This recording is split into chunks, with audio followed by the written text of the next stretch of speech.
Bringing Scott Becher, president of sports marketing firm Sports and Sponsorships. He comes to us from Davie, Florida this afternoon. Scott, welcome to the show. You know, the obvious question right away, which everyone's been talking about since this whole fiasco started, is how much does this really hurt his brand image? I mean, Nike, Gatorade, Gillette, all of these sponsors, they've come out and backed him. Does he see any drops, do you predict?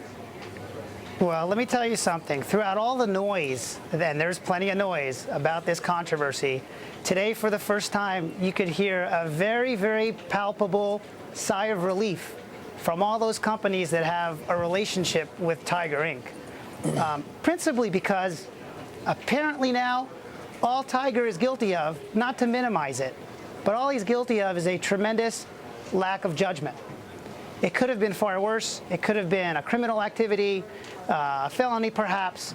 But if it's just a lack of judgment, then I think that's the kind of incident that if Tiger is forthright about, he apologizes Scott, as he did today. Yes. Scott, let me ask you, though. Yes. I mean, a lack of judgment. So, you know, Michael Vick is guilty of a lack of judgment as well. I mean, this is a guy who's got such a clean-cut image. I mean, that's a big part of his persona. I mean, how can this not hurt him? It'll hurt him in the short term, but he'll be able to recover from that. Take a look at the Kobe Bryant example, where he was actually accused of rape, and a few years later, he's become the face of the NBA again. So it's not to minimize what happened. It's a terrible, unfortunate thing for him and certainly his family, but it's the kind of thing people will forgive. And so now what Tiger needs to do, except for his wife, true. Although maybe there as well. I mean, look at the ring that Kobe Bryant's wife wears.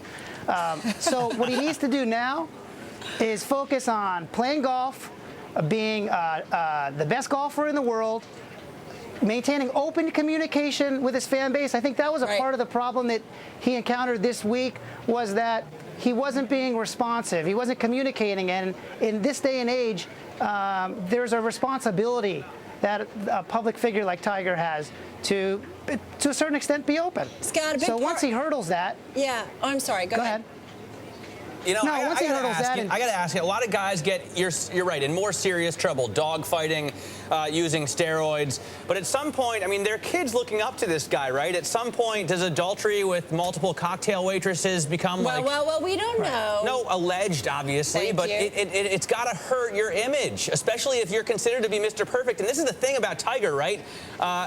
You may not have thought already before that A-Rod or Michael Vick were really great guys, but Tiger, he's supposed to be the best at not just golf, but also being a person.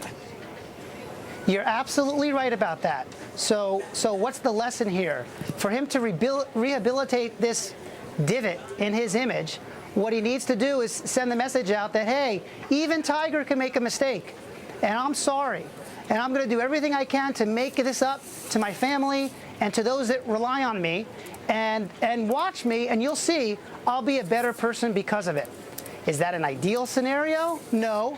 But can he recover by doing that? Absolutely. All right. We got to leave it on that note. Hey, Scott, thank you so much. Scott Becher, everybody, joining us here.